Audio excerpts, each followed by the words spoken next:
كلمتين وبس. شكلك مش عاجبني، شدوه على الاسم اشتباه. يا بيه دي خلقة ربنا وانا ما عملتش حاجة. اصدقائنا اصدقاء محامي الشارع، يا ترى حكاية الاشتباه دي ايه وجت منين؟ نرجع بالزمن لسنة 1945، ودي كانت ايام الملك فاروق، ايام ما كانت مصر طبقتين، طبقة سادة وطبقة كادح.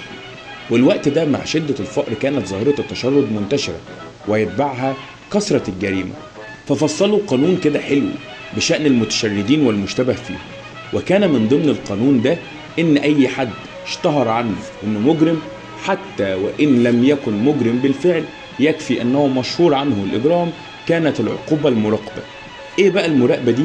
يعني يروح الاسم التابع ليه حسب الأوقات المحددة، يمضي ويقعد حبة وياخد بعضه ويروح، وفي حالة العود يوصل الأمر ده للحبس. وكلمة اشتهر عنه دي كلمة مطاطة جدا وليس لها مفهوم واضح، وقد يساء استخدامه. ومن هنا بقى بنسمع الواد ده شكله مش عاجبني، خدوه على الاسم اشتباه. واستمر الوضع ده لسنة 1993 حتى حكم المحكمة الدستورية العليا التي حكمت بعدم دستورية المواد التي تتحدث في الاشتباه وأحكمت، ودي كانت جلسة 14/1/1993. وبرغم ان موضوع الاشتباه ده وضبط المشتبه فيهم انتهى من سنة 93، في الغالب طبعا بنلاقي كل المحاضر دلوقتي انه وحال تفقدنا الحالة الامنية وجدنا احد المشتبه بهم والخارجين عن القانون. تصبح على خير.